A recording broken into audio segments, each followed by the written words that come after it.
For today's episode of Overland Expeditions, the SeaSucker crew makes camp at Lone Rock Beach, starting with a hefty meal prepared by Chef Jesse. We got the grilled Wagyu ribeye, courtesy of my guy over there. Beef short rib and tobacco demi-glace.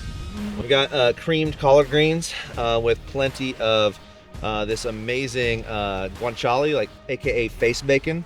And over here we got Hasselback butternut squash with sage and brown butter.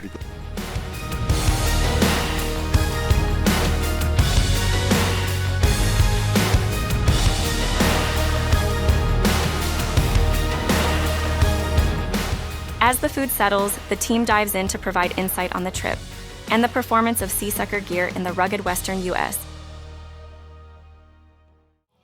So, Dad, what do you think? You kind of haven't been out here before doing this kind of off-roading and overlanding. Mostly in Florida, it's all swamp and sugar sand. Mike was telling me earlier, we were talking about, he's like, well, nothing came off. Everything worked. Well, it was funny because we did have a lot of vibration, and we have new products. What I noticed is, this morning it was 30 degrees.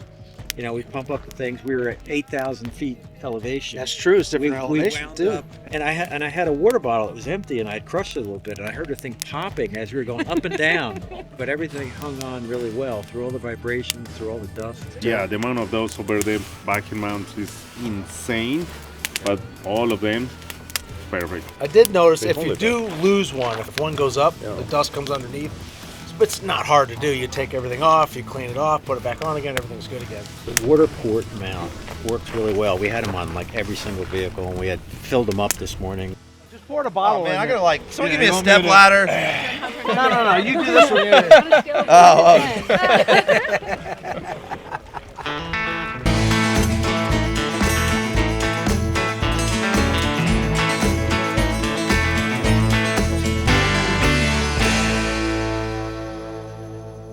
I'm excited because last year we went to Moab, we didn't have all the products we have now.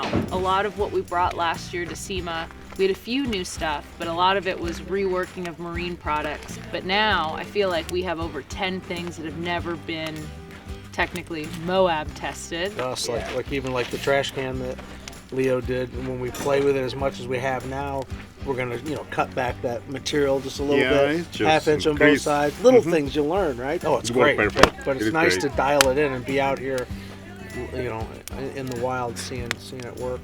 The other thing I wasn't happy with is the radios in the vehicles.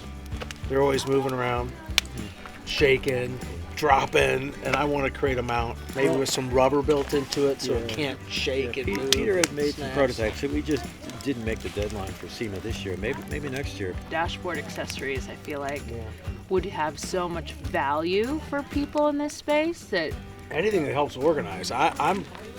Every vehicle is overloaded.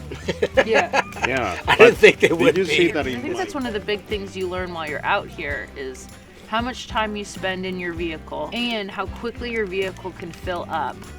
Also, I just put one of those, like the basking bags, and I put some as a container, that was Whole perfect. things in there, yeah. It didn't rumble. Well, it's not just for trash, right? It's laundry. it's also it's maybe we need bags for some of the other stuff. Maybe like dust proof. Yeah, We not can a mesh incorporate bag, some but the solid rubber bag. something. Yeah. Yeah, maybe like dust Because proof. some at of these least. like this, it's too much dust. You want to We can protect make the it dust.